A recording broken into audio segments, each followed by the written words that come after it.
All right, hello. Welcome to this morning's discussion on data-driven sustainability. I'm Howard Walper, and I head up the Americas Business for Commodities People, the international event, an information company focused on trading, risk management, digitalization, and sustainability information for the energy and commodities sector.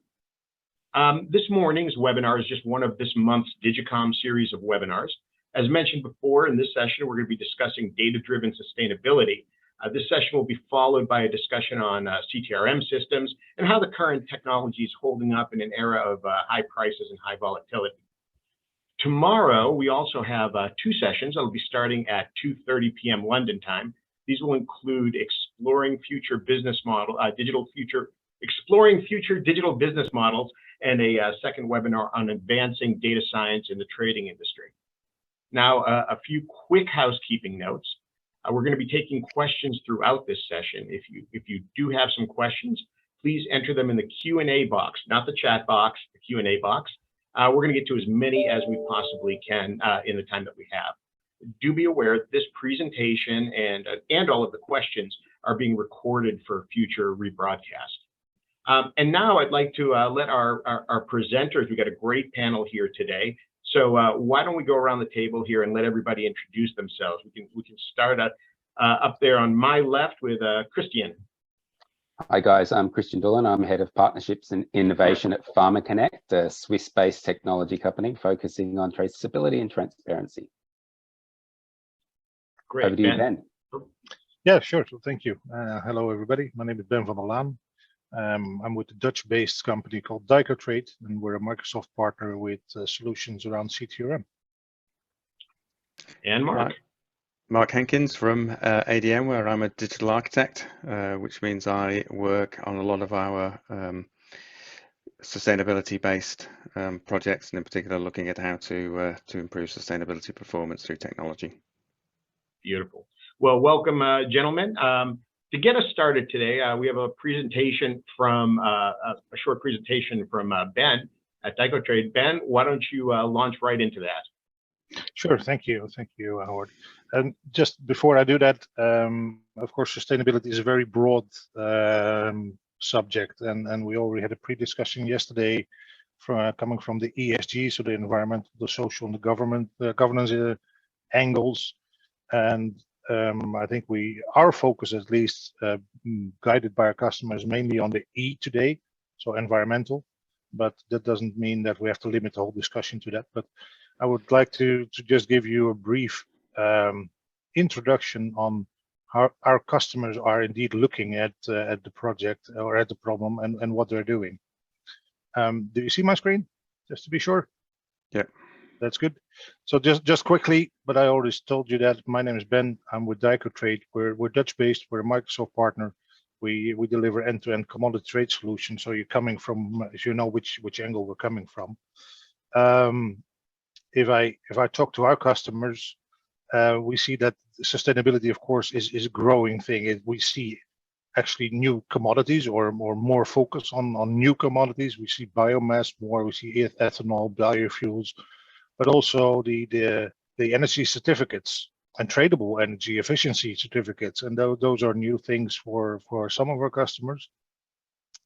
We see the focus in commodity trading itself, so there's an increased a need for transparency in the supply chain, and then the supply chain itself, of course, is focusing on that as a whole, so from farming to processing, etc. Logistics is an important thing, an important subject that our customers are talking about, and how can they have limit their carbon footprint there. And we even see sustainable banking coming up now, so that the financial institutions are coming with extra demands or extra arrangements around financing in a sustainable way.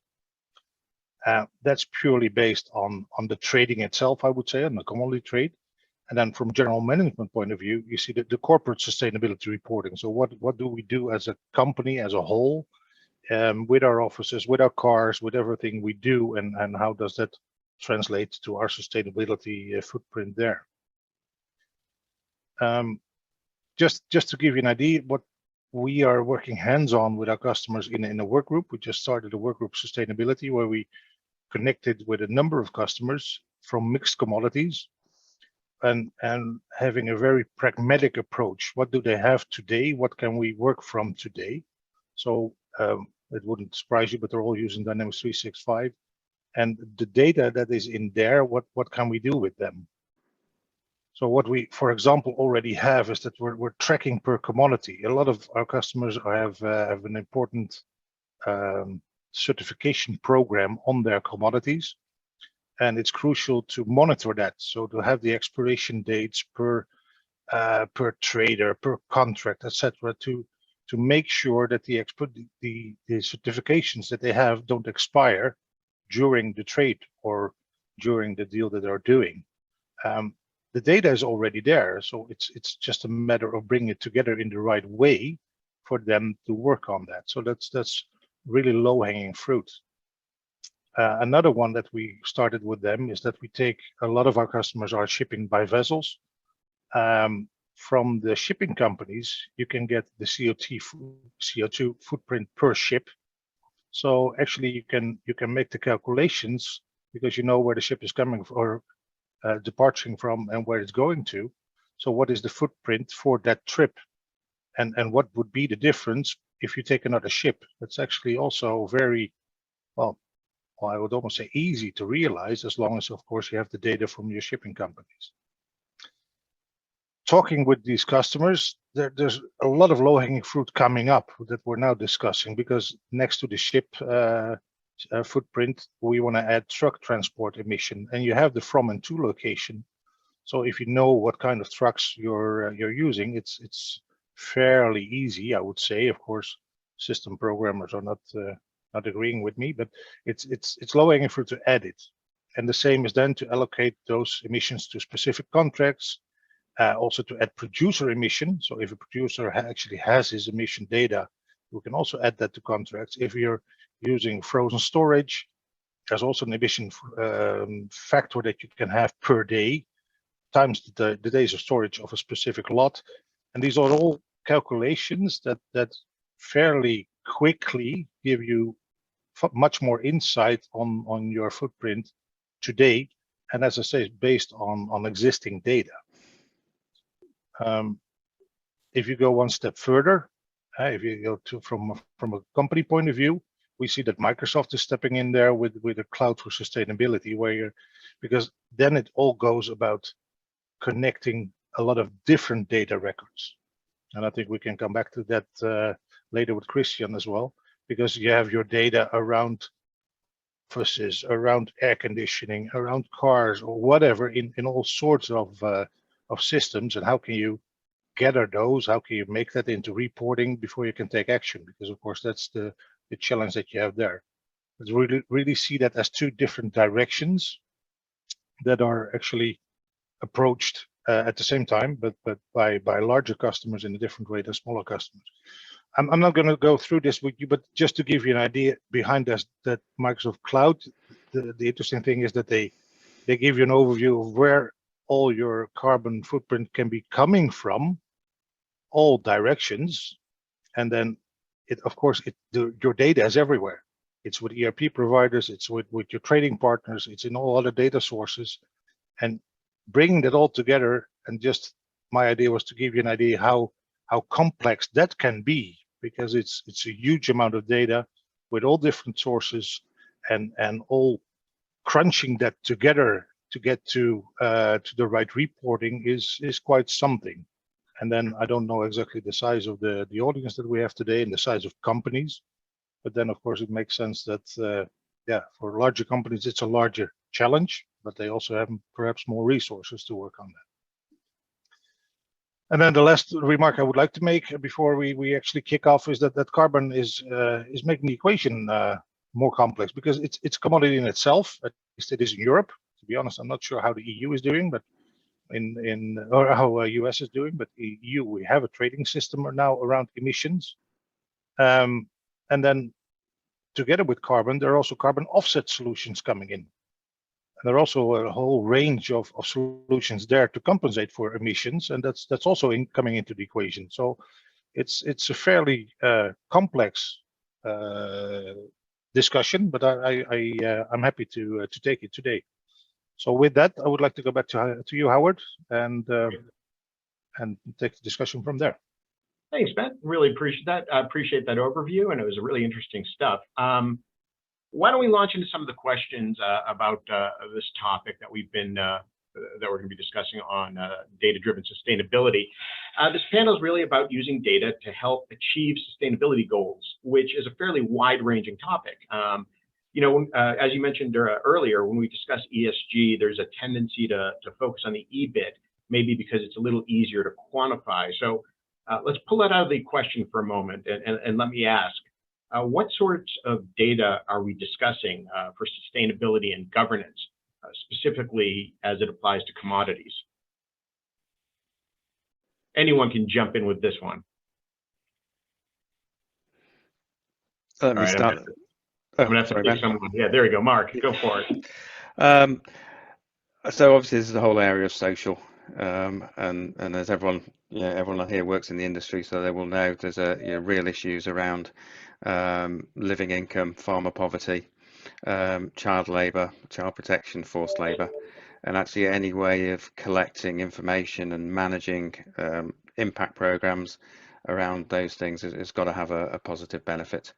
The reverse side as well, which I will hand over to Christian to talk about because I know it's popular for him, is the issue of a lot of the times we're looking to gather data from people who are living well below the poverty line, and consequently, even if it's the environmental data we're trying to collect, we're putting an extra burden on people who are living potentially at or below the poverty line. Christian? Yeah, absolutely. And you probably realized by speaking to me for more than 30 seconds that actually the smallholder is where my passion is, and actually lifting out the specific stakeholders in the supply chains that actually give us 30–40% of our global food is one of the things that actually we're focusing far too much on sort of top down, what can they give us, instead of how can we enable them to make better choices with the information that we've already gathered? How can we actually enable those people, whether it's a farmer or a first mile aggregator or a cooperative or a small exporter, to actually use their data in a way that gives them more insight and run their enterprise as a business instead of just as something that is subsistent. And throughout, as we go through a map value chains, this is I think this is one really important thing, is we can look at who are the actors and where does the autonomy of that data and that information actually need to sit, because if they're invested in actually keeping it correct, up to date, and not necessarily sharing the data itself, but sharing the output to the next party and the next party, so you've got a trusted provenance of that information, then it's going to actually bring down overall costs. We don't need someone flying from Europe to go to another country just to actually go and collect data or audit data. People, if they're incentivized to actually do it, they'll do it, and it'll actually start happening business as usual. So based on what you're saying, though, I'm assuming a lot of this data collection just on the is manual. Wouldn't it be a manual process, or is that the kind of data you're collecting? When we look right down to the farm gate, a significant amount of the data at the moment is actually all collected manually, quite often to people that have struggling levels of literacy, often living on the subsistence line. And they might get 5 enumerators or data collectors coming in every year to ask them almost the same spiel of 200 questions, and they're not really seeing any benefit. There is definitely a thing when you look at the farmer side that it's farm fatigue. They keep getting asked the same question over and over again, and then the next year it's going to happen again and nothing changes. That's good. So when we're talking about sustainability, there's a number of different reasons why people are doing it, or doing different sorts of tracking. Some of it is mandatory requirements. Some of it is, is what their banks and the shareholders are requiring, and some are coming directly from the corporate culture itself. What kind of data is being used and collected for this sort of reporting? What kind of information is being required? Boy, I'm gonna have to start picking names here. I might throw this over to Ben. Ben, you were quiet on the last question, so do you want to take a stab at that? Yeah, well, I would actually like to ask Mark to take it up first, because I think it's closer to him. Okay, fair enough. Yeah. So funny enough, this morning I was going through all of the different reporting requirements that a company like ADM, being SEC listed, has to go through. You've got SEC reporting, you've got EU reporting, there's local jurisdiction reporting, there's often reporting into various NGOs and things like that. And it sort of falls into two categories. There's traceability or transparency reporting. So where did you buy product from? How did you move it? And then often there's a lot around and what actually happened to it during that. So actually the sort of track side, it was processed here, and things like that. And if we want to get to the end-to-end carbon footprint, but also going back to the other comment, actual end-to-end view of the social side of the supply chains, then we need to find a way of merging those two concepts so that we really understand how product is flowing, not necessarily at the most granular level of IP level traceability, but more modeling at the flow, and then modeling how things like deforestation impacts or social metrics actually flow through to ensure that we can't end up with false positives or false negatives. And I can clarify that if that's a little bit too jargony and give some examples. I'm gonna take you up on that offer. Yeah, so one of the things, if we think again, going back to social, because it's an easy example, let's say we do some child protection surveys and we realize that in a specific area there's a risk of child protection. With the way that commodities flow, and in particular if we're looking at mass balance type commodities where there's a lot of commingling, if we don't flow, what can happen in certain systems, certain methodologies, is that you've bought 500 tons of a product and you bought it from 15 farms, but you don't know exactly what you bought. Now, I can easily assign it to the 10 farms that didn't have any child protection issues and claim that I don't have a child protection issue, even though in reality the chances are some of it came from one of the farms that did have a child protection issue. So we're not saying people do it deliberately. It's just allocation methods and stuff like that can create these false negatives. And so we've got to start merging those two concepts of traceability or transparency in the flow with the economic and the social metrics that sit at every point in that supply chain, but a huge amount of them, as Christian was saying, start at the farm gate. I'm going to jump backwards for a second. There was a question actually about transparency, and I think, Ben, it has to do with your presentation. Are there any plans to make this data public for transparency and not just for the organizations themselves? Yeah, that goes back to my slides, I think. Yes. So let's. I'm happy to answer that one. It's not our data, and if we're, for example, discussing we mentioned the data from shipping companies, they make it public. That's publicly available data, and we just take it into the system of our customer to combine it with their own data. So that's the combination. But on data availability, I would like to continue what Mark just said, because Mark, how do you know? You mentioned the 15 farms. How do you know? How do you register which ones are the safe ones and which one have the protection, the child protection issue in this case? Is that a manual thing? Is that how do you, because you guys have a lot of farms to monitor? Yep. So yes, we ourselves don't run farms, but absolutely we have tens of thousands, hundreds of thousands of smallholder farms in particular, that we could be buying from. And if we go to the big cocoa companies and they've got a multiple of that, a lot of it is down to manual surveys and ground truthing. I know Christian has an interesting concept which I'll let him introduce of ways that technology may help that. Part of the challenge is, are we prepared to accept 90% accuracy but massive scalability, or are we always looking for 95, 100% accuracy, because often those things aren't aren't scalable.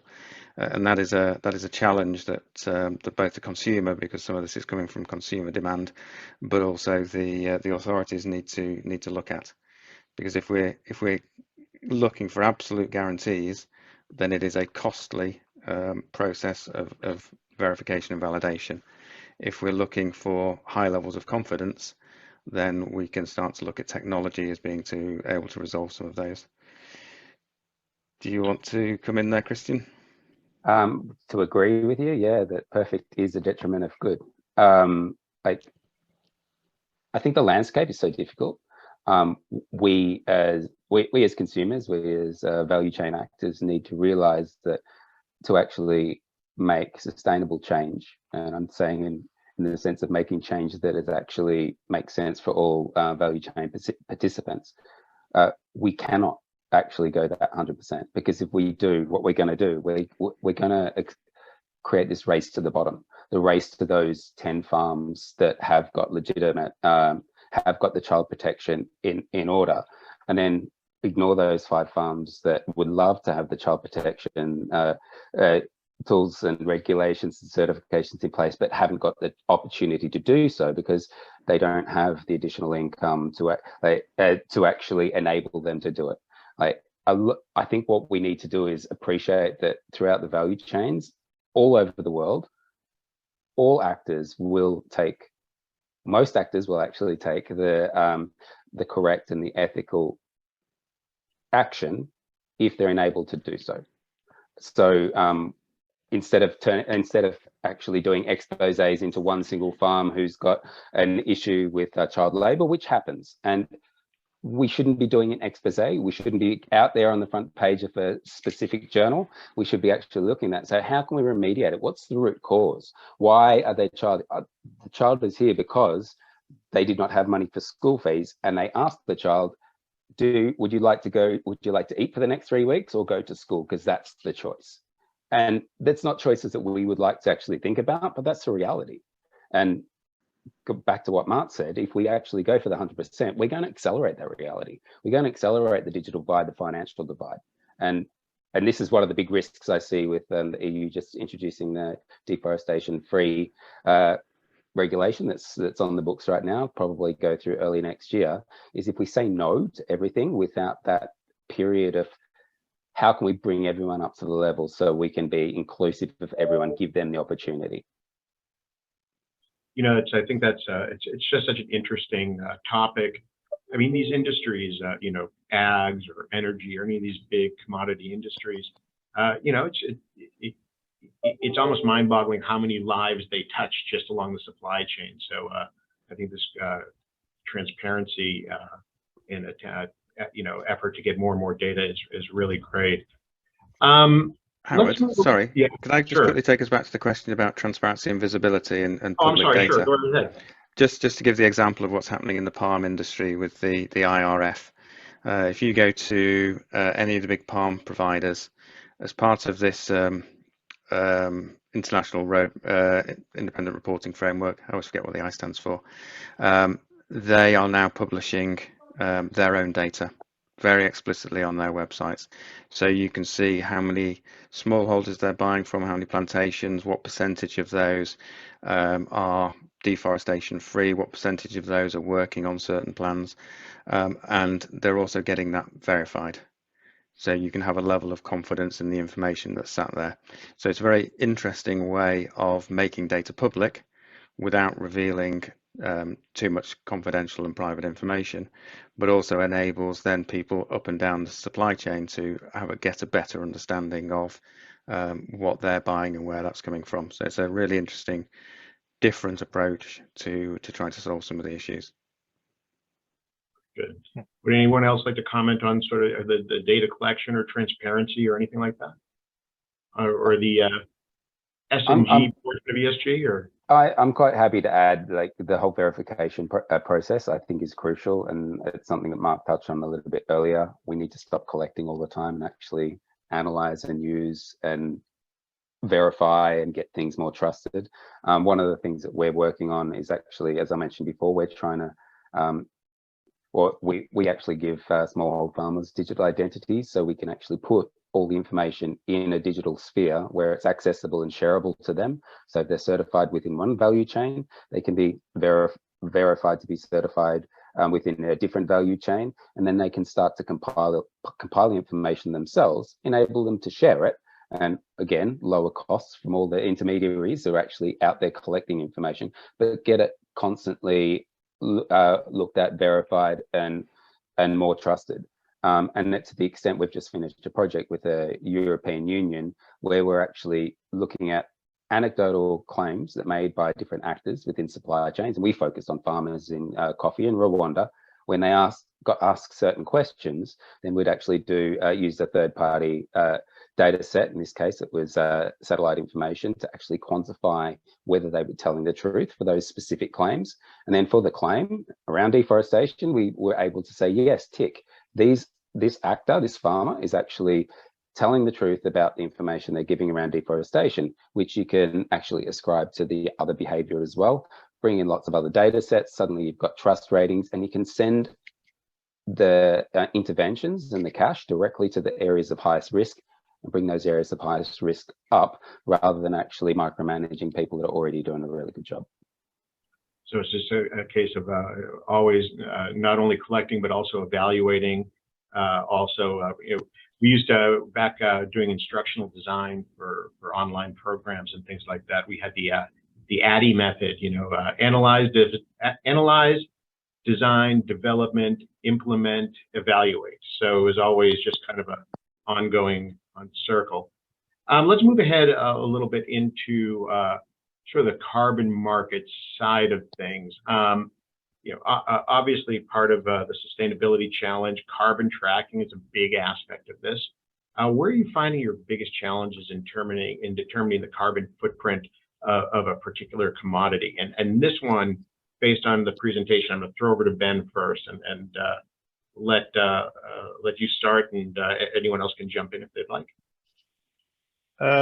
Well, where do you get the data from? I think most of our customers are in the middle of the supply chain, and they're sort of taking the obvious suspects first. So indeed, the shipping, the trucks, etc. And that's good, of course, because like I mentioned, that's low-hanging fruit. But in the end, of course, you have to expand that to all the niches in there. And if you have some production process in there, who's doing that? What is the process, and what is the carbon footprint of the product? You have to add all the elements, and that's I think a challenge to have them all on the radar. It's easy to skip a few, but you have to have a systematic approach to the whole process, going from chain to chain, and actually, registering the process first, and then dive deeper into what does this part of the process mean in carbon. And then again, I think it's fair to say that, well, again, I'm looking at Lumark with ADM, with the size of your operation. It's a completely different exercise than a medium, I don't know, cocoa trader. It's a completely different world. And I'm not jealous of you, to be honest. Our sustainability team would agree with you.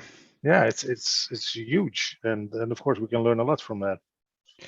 It is. I think part of it goes back to this thing about levels of accuracy. I sat through a really interesting conversation with one of the big companies, and they were talking about, well, we want almost bag level traceability, because if you put that bag onto this boat and it takes a more circular route to get to where it was going than normal, then you've got a higher carbon intensity, carbon footprint for that particular shipment. And I look at that and think that is a level of information that you cannot then do anything with. And it comes back to saying, we put it on a boat here, we take it off a boat there, and 99% of the time that boat will have gone a certain route, will have had a certain amount of fuel usage, a certain carbon intensity, and just starting to manage with those averages, and then using that information, being able to therefore use that information consistently to be able to drive comparisons. So yes, it's just getting that right level of granularity. Go too granular and you just get lost in the detail. Not granular enough, and there's a real danger that you're really not picking up some of the issues inherent in your supply chain. Yeah. So And how do you decide on the right level of granularity? Where do you stop? I think you first have to start with what you can actually get. Yeah. Yeah. And Sure. it comes from reality. If Yeah. you can get it, you can look at it. If you really can't get it, then you've got to find some sort of realistic proxy. But aren't you, because that's what we see, there's a very pragmatic approach from the business, so to speak, but then often companies like yours also have a target from above. I mean, there's the board with a big plan around sustainability, and we're striving to be emission zero in 2050, etc. And somewhere these two have to meet.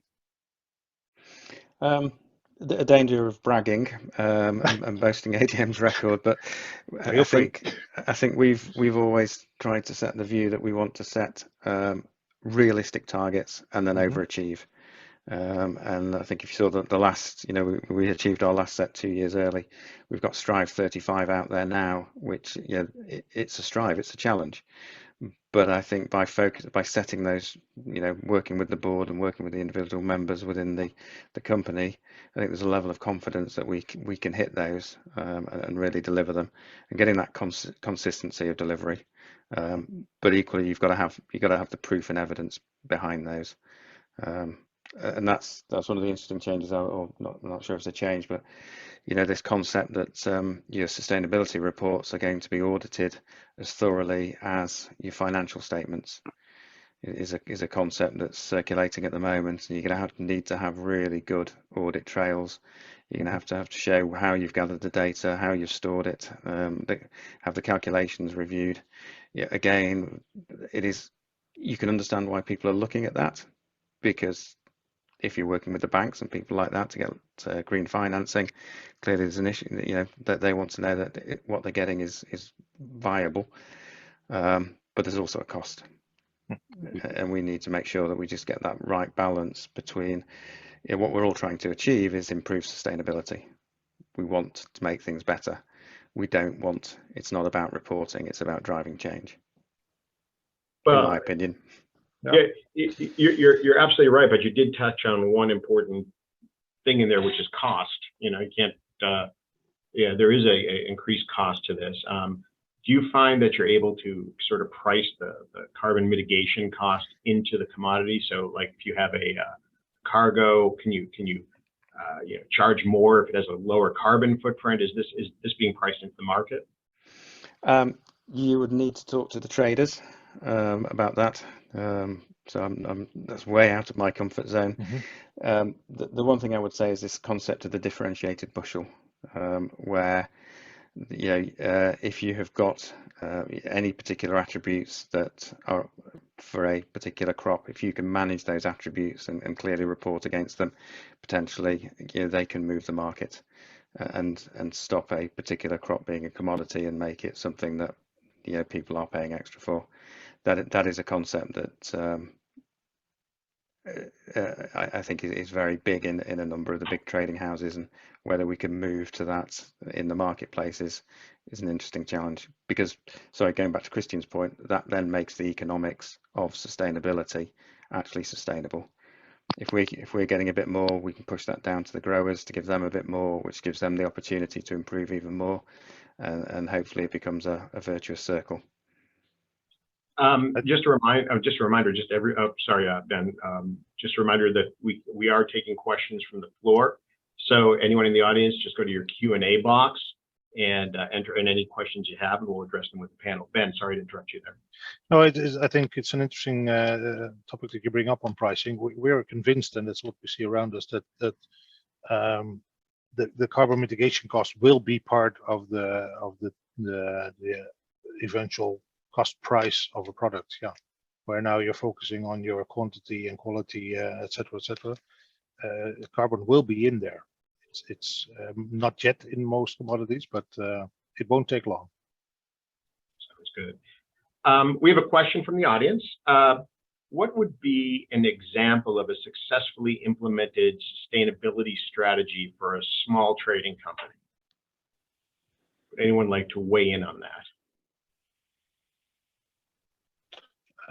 As an example, I don't know if you're looking for a name of a company that did it successfully, but I don't think we probably want to name companies, but I mean, what might that look like for a small trading company? Maybe, the person in the audience can elaborate a little bit, but I would think it's in terms of, you know, what would be the markers for, obviously a small company has different set of resources than a big company. What would be the big priorities, I guess, for a small company? What boxes would they have to tick, so to speak? I think we can connect the dots here. You have the low-hanging fruit in your own data. You know what you're shipping from where to where. But as a smaller company, you don't have this input on, as we just had, child labor or protection programs that an ADM has.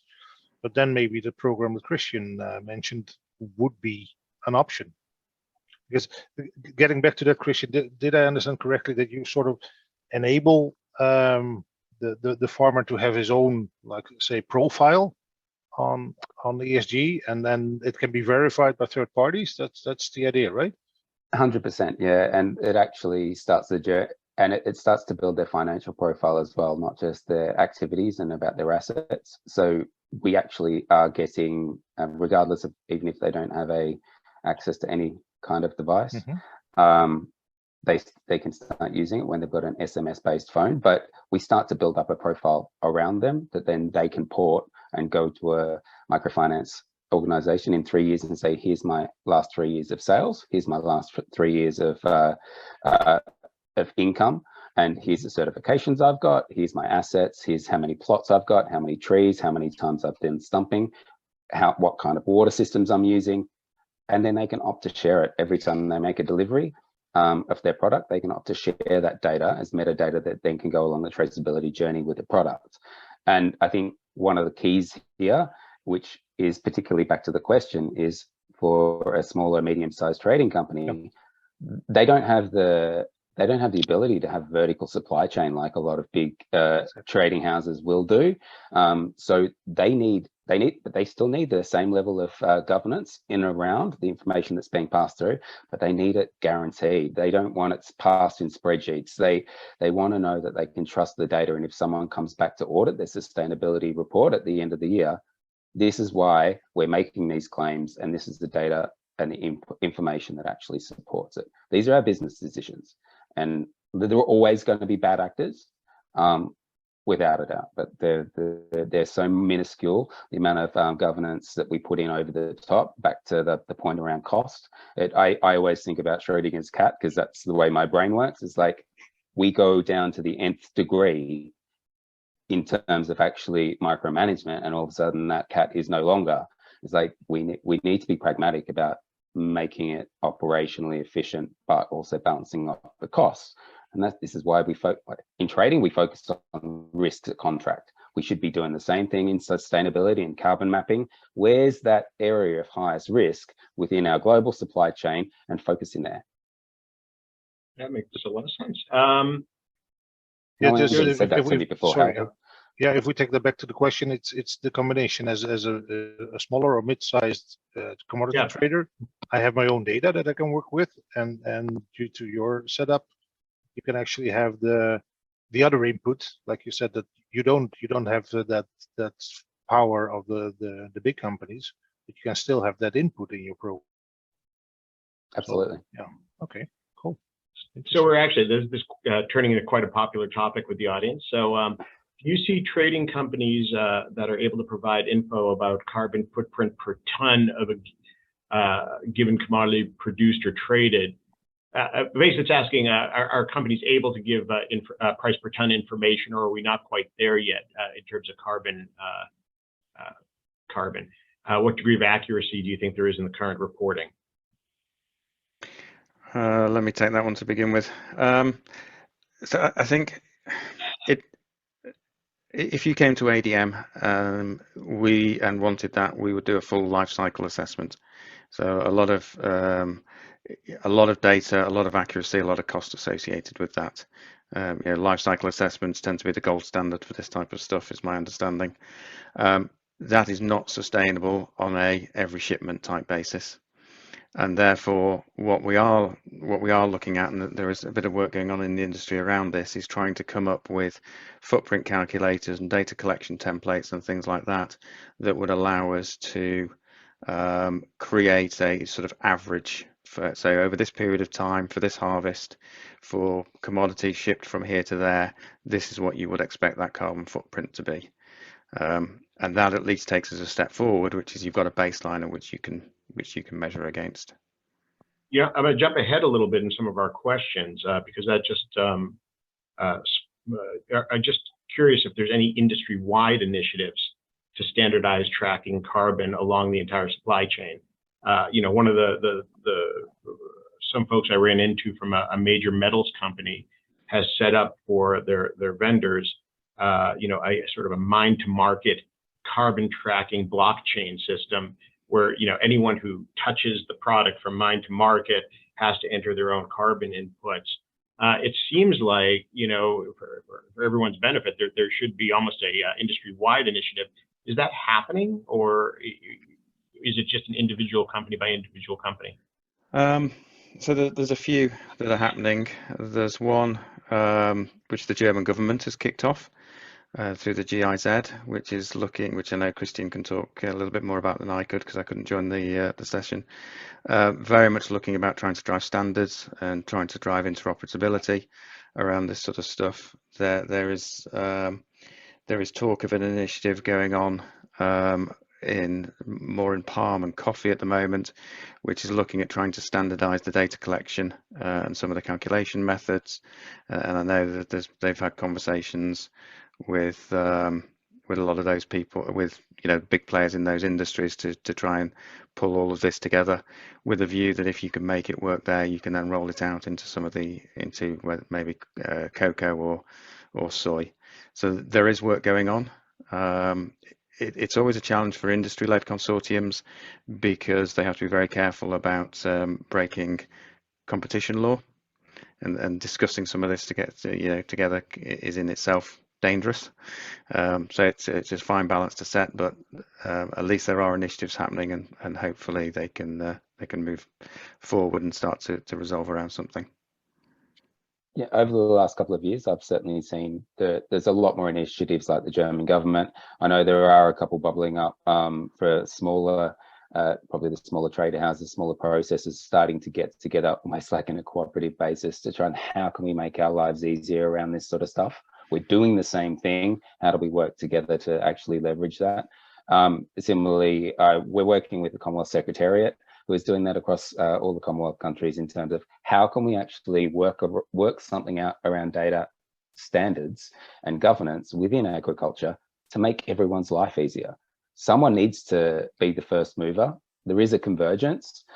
I don't think it's there yet, but there is more and more within industry bodies, even within the commodities. I'm seeing a willingness to actually talk openly about collaboration because it should not be competitive.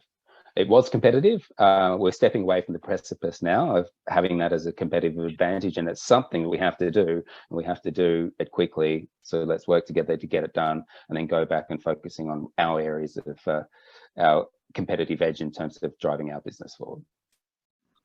So does anybody feel like tackling the topic of tracking Scope 3 emissions? Yeah. Go on. Oh, no, Go on, Ben. yeah, it's just from a product point of view. I think that's what Microsoft is trying to do to facilitate with its cloud for sustainability. And at the same time, I know they've launched it, but really carefully, because they also really don't know yet where it goes. But you're right in the middle of it, Mark. Or yeah, and it just comes down to sharing with your suppliers, and up and down the value chain, and managing it that way. I'm not sure there's any simpler way, unfortunately. But that was interesting what you mentioned, Christian, moving away from the competitive edge. Are we? I sometimes have the feeling there's from one side, this competitive edge is coming from the business, and I'm smarter than my competitor, so I can be faster and whatever. And on the other side, there's luckily the growing perspective and understanding that we just need to tackle it, all of us. It should move away from the competitive edge, but are we moving away? I'm not sure yet. This is one of the nice advantages of the regulations that are coming in, I think, because it's actually forcing people's hands. They know now it's going to happen. Something's going to happen, and if we're not working on a transition path to actually meet the requirements, even though they're not set in stone right now, if we're not working on it already now, we've lost that competitive edge. So it's almost like there's an opportunity cost because of some of the regulations, and when that sort of levels out a little bit, it is using stick when we should be using carrot, but that we are talking to commodity traders after all. But is the biological carrot, or that's an important. You know, and you can always beat a person with a carrot. Well, there was a question up here, but it just disappeared. I think Mark might have answered it, but use of tech to simplify. Yeah. Yes. Just to say, absolute tech can play a huge part going forward. There comes down to the accuracy and the reliability of tech. A lot of this stuff is emerging. There also comes down to the question of, do we know what data we actually need, and in what format, and what the standards are? Because if we all just start using tech to collect different data in slightly different formats, we lose that interoperability that's a key part of data sharing. And interestingly enough, tomorrow we're going to have a discussion on a little bit more of a discussion on data science and how it's changing in the commodity trading space. So it's definitely an interesting one to check out tomorrow. Let's talk a little bit. We have time, probably one more good question. Talk about what systems we do need. Assuming the data is right, and what systems are required for this level of tracking of all this type of information? I mean, can it be done in a CTRM system? Are there additional systems required? What are we looking at to manage this effort, the data around sustainability? I think the first system's governance. We need to understand and standardize what's important, and how we're going to share that information. It's not about technology. I think the hardest part here is people and process. And when we start layering in technology, we should, and particularly around sharing and interoperability, we should be looking at the outputs rather than the data itself. It's not like each data element is going to have its own context in its own area, but we should be passing more generalized outputs. And again, if you're passing an output, passing it with trust, you've got the ability to then drill in if it's an area of risk for you, actually get into the detail and find out what's going on, but it raises your flags. We don't, right, with hopefully a lot easier, hopefully a lot simpler, and hopefully a lot cheaper. Also much more private. As soon as you can decontextualize some of it, you get away from a lot of the privacy concerns. Absolutely. Well, gentlemen, we're coming close to time. What I'd like to do is something I didn't ask any of you to prepare for, which is leave everybody with a quick, pithy closing thought about this topic. Mine is going to be real quick, that I really find it encouraging that we have people who are actually so passionate about this as a movement, efforts for sustainability, better better environment, better governance, better interaction with the world. It's much appreciated, and you guys are doing a really important job. But I'm going to leave it to you to close, either with a pithy statement about what we just talked about, or tell a joke. The one about the dog without legs. But the one without the, well, that's I'll tell it for everybody. What do you call a dog without legs? It doesn't matter. He's not going to come when you call. But do you know where you find a dog with no legs? On the ground. You left him. Where you left him. Well, I was going to make my one commodity joke, which is something my friend was mentioning, soybeans. They're not just a has-been, but that's the only one I got, really. So let's go in with the 50 closing statements. Yeah, I'm going to steal Christian's thunder. Focus on the outputs and the metrics that are driven by the inputs, because that's where you can get value, and that's where you can cut a lot of the issues out if you focus on those rather than trying to get the raw data. Seeing you stole my thunder, I'm going to spin it around a little bit. Like most of us here have worked in corporate environments. Every time they change a printer, there's communication, stakeholder reviews, everyone knows about it, everyone knows what they need to do next. Whenever we do anything within sustainability and value chains, we keep telling people what to do. We need to take the same initiative to make sure every person in that value chain is aware of what's happening, why they're doing it, where the value is for them, and then they'll come on board. And we can stop using that big carrot or big stick to hit people with, and actually micromanaging them, and we can actually get them to opt into the efforts we're trying to do. Right? You got to remember that climate change is driven by poverty in the end, right?